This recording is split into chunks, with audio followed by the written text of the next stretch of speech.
You smell the mildew now.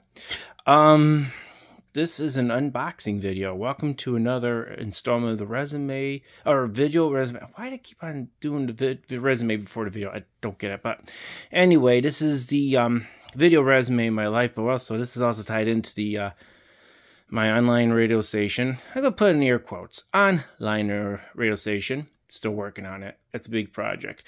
Anywho, so the other day I was clicking through Apple Music and got Bert Kaempfert and started just going through different records, and I figured, oh, where if I could pick them up? Because, you know, a download's $10. You go digital download, and yeah, it's like Bert Kaempfert's like he's a hot commodity.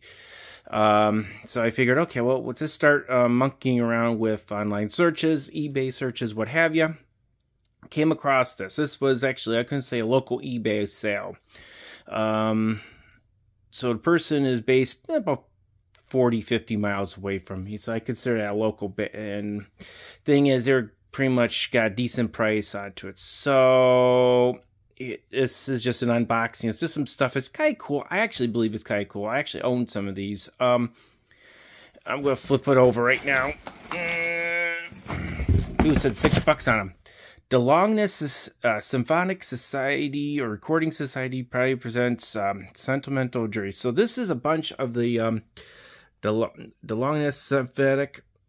Symphonette Recording Society. So this was a mail order record company back in the day, and they were supposed to do all this highfalutin technology with vinyl and recording and microphones and such like that, but what they did is they boxed package up popular artists. So in my collection, I do have these. I picked them up back in the 90s when I was a teen. And I have a Mancini, a classical one. I think I got Mancini, Mantavi. And this is when I was getting into the old stuff after my grandfather gave me all of his records and everything. So I really got going into the beautiful music era sort of thing. So sentimental journey. So I picked this up for the beautiful music radio station. Try to transfer over whatever I feel fits the format I'm trying to do. So again, Golden Treasury, fresh recorded songs and melodies of memory and nostalgia. So what they did was they were a repackaging outfit similar to some of the well, you could say like Apple Music now repackages like songs into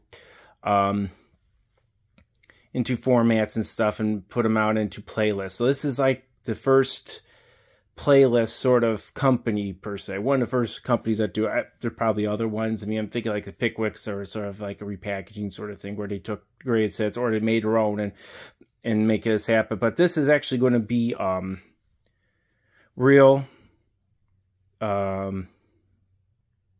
artists. They actually licensed out to RCA and Decca Records at the time, and Columbia, because they got Ray Conniff when I know that. But I got like a Manvanti, Bert Kaempfert set out of this whole mess. But for the price is $5 a record set, which is a steal, because now these are pretty much worthless. But anytime I was looking at sets, they're missing records are broken and everything.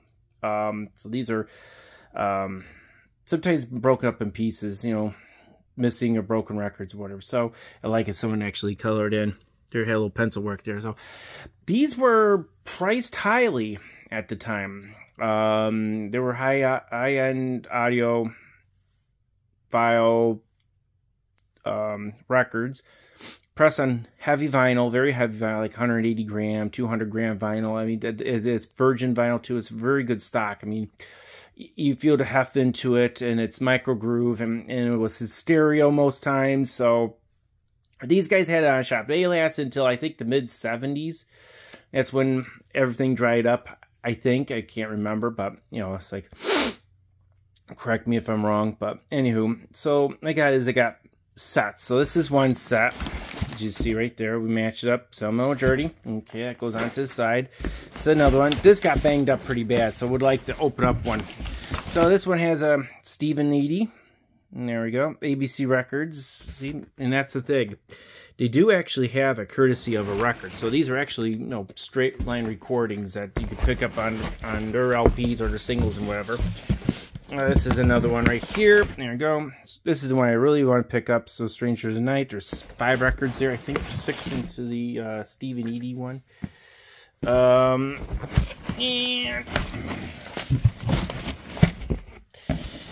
I got Guy Lombardo and his Canadians. And that's about him. This just got rocked. This got rocked. So, you smell the basement. If it smells like grandma's basement, it's good. So, you know, I don't care about some of the damage or anything. Because, again, see courtesy of Decca. If I go over onto the Decca. So, these are actually good straight line recordings from the actual label. So, this is not like re-records or anything. Of course, that got prevalent in the 70s. When artists was re-recording, and sadly enough too, is that radio stations, online ones, are not, unless they think it's real, they are actually starting to put out the re-records, and you gotta watch out when you do. I always feel if I was operating radio stations, my mission to get the best possible recordings for my audience, and I wouldn't go re-record, especially now in the days of YouTube Library and Apple Music, and try to find artists that are heavily re-recorded. I mean, the other night I was listening to a Johnny Rivers song, which is like, I know this is not original because Johnny in the 80s got in trouble with money and needed money, and he re-recorded everything as he was on the State Fair circuit after his hits dried up around his career pretty much dried up into the late 70s, early 80s. So yeah, he had to continue doing some of the things that he does, and he had some issues. Personal issues he was working out on. So again, this is gonna be great stuff. So I'm gonna pause it. I'm gonna take open one of these record cases to show you what I've talked about, the heavyweight vinyl. It's kind of cool. This stuff, if it's in great shape, this is going to be very good to listen to. Very high quality. Okay, I'm cutting right here. Okay, I'm back. So I'm using Guy Lombardo's here. They're all going to be pretty much the same. This one has the legend, and I don't think the May Avanti or the other ones have a legend. So, depends what it is. So, I think your top opens up here. So, top always goes up. So you got 6 records in there. They'll tell you what it is on every record. So, like, a lot of these are just, yeah, so a lot of these two are, if you look at it, are all just melodies and such like that. But it's just kind of cool because at least Guy Lombardo is actually pretty good when it boils down to, yeah, I see mildew up there. So yeah, these were in Grandma's basement. So here we go. So this is one of the records. And the cool thing, it depends on how they stagger these things. Actually, I believe my Mancini, either my Mantavi or my or Manvanti or my Mancini set is set up a way to run as a changer. You could put it onto a LP changer, and you could, you know, stack the records and have it where you can have continuous play, where you just take the whole stack of records after the last one drops down and plays all the way through. You just flip them around and play the second side of all the records. So I'm going to do it. Oh yeah. Oh yeah. Oh yeah. This is, I mean, that's heavy. Heavy. Look at minor. Oh, wear looks pretty good. Low surface dust. Let's see if we could get it in. Oh god, there's mildew all over the place. Oh yeah, these gotta get cleaned up. I'm trying to see if I could get. My other phone probably been good, but man, this looks pretty good. I'm trying to see if I have any. A lot of times you run out, you can see the scratching and everything. So I'm just gonna pull aside and look at it myself. Oh, these are in great shape. Yeah, so this is side 1. So, and then probably flip around. Side 2. So what they did was yeah, so these are not set up to be yeah, I'm actually, yeah, this is not how you want to do it, but for camera I'm doing it like this. So yeah, this is not set up to be meant to be stacked in a changer and you put out. So you just run these one at a time. So, you know, run this one, flip around. But I'm looking at it off camera right now. Oh, it's in great shape. Some marked someplace, but man, these are going to be beautiful. If I had to pull any recordings off them, yeah, it's going to be good. Yeah, fun thing about these things, if you get a good, yeah, if you can actually get a good receiver with the surround sound, and you get the 5 stereo with the subwoofer, these things sound great.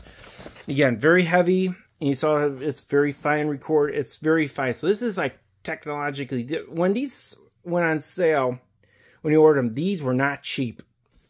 These were actually pretty pricey for the time, but the thing is, you get the quality into the sound recording. If you have great equipment, this sounds like he's there. You're in the recording studio with it. These are very good, high quality records. So it's great that the record survived. Also great. So I didn't have the whole registry here, or the guide. Whoops, trying to get this. Okay, so it just tells you what it is. And he puts on a little thing, the director. So they say it's a newsletter, but actually it's a mail order. It's a mail. It's like book of the month.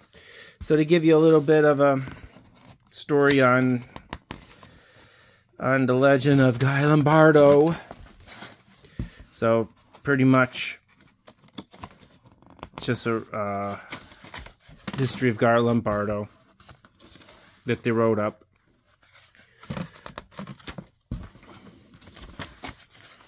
Okay. So, again, they have a board of advisors. So, again, this is a book of the month for the most part. Of course, it's kind of cool. They got 2 artists in there, 2 artists. Yeah, 2 artists in there that are noted. So, again, sincere, sensible price. This stuff was expensive.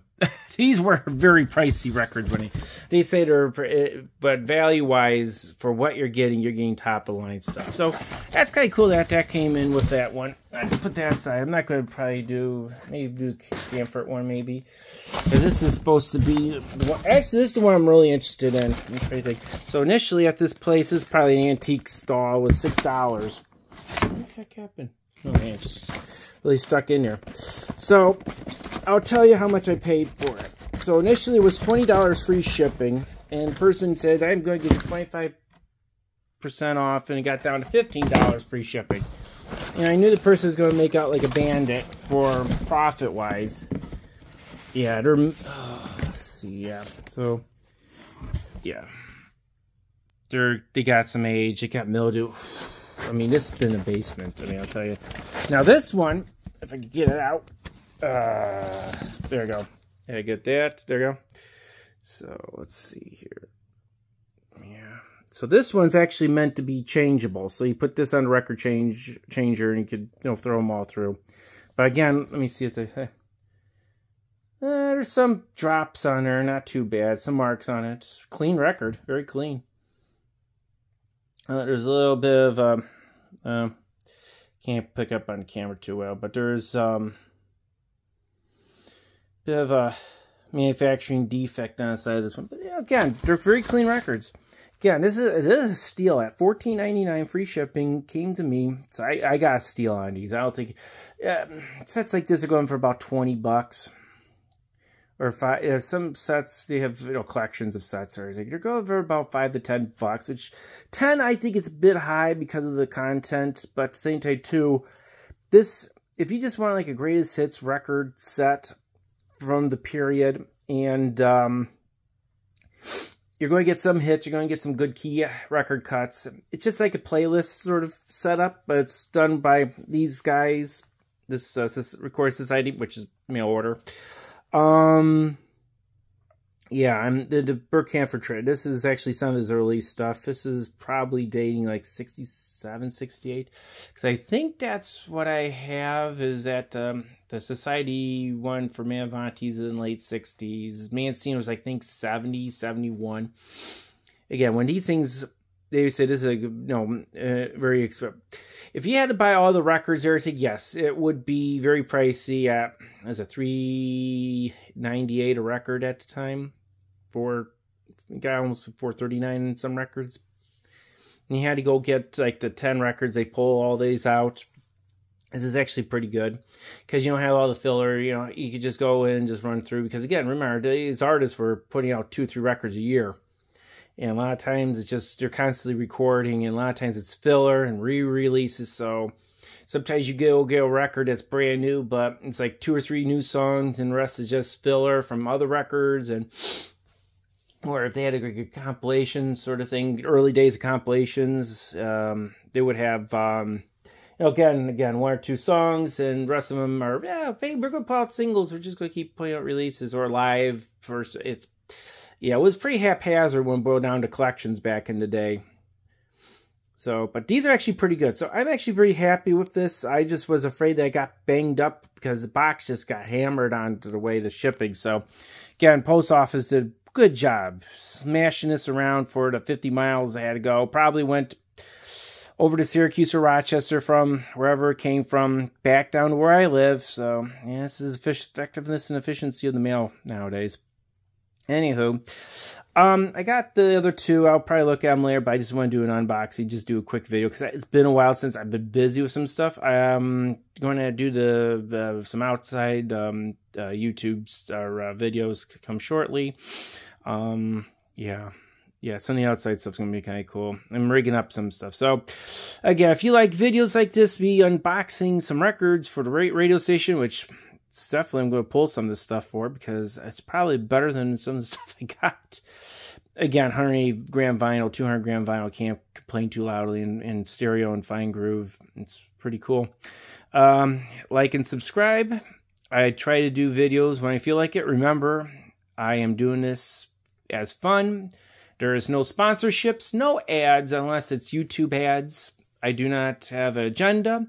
I just share stuff that I pick up. This is cool stuff, because personally, I know the Longines Society did all this, and it just try to get some of these at good prices, try to do what I'm trying to do, because now this is becoming a lost art. That's why I stepped the radio station, because I lost all my beautiful radio stations. And according to I did a really quick search. There's only 4 radio stations that do what I'm trying to do.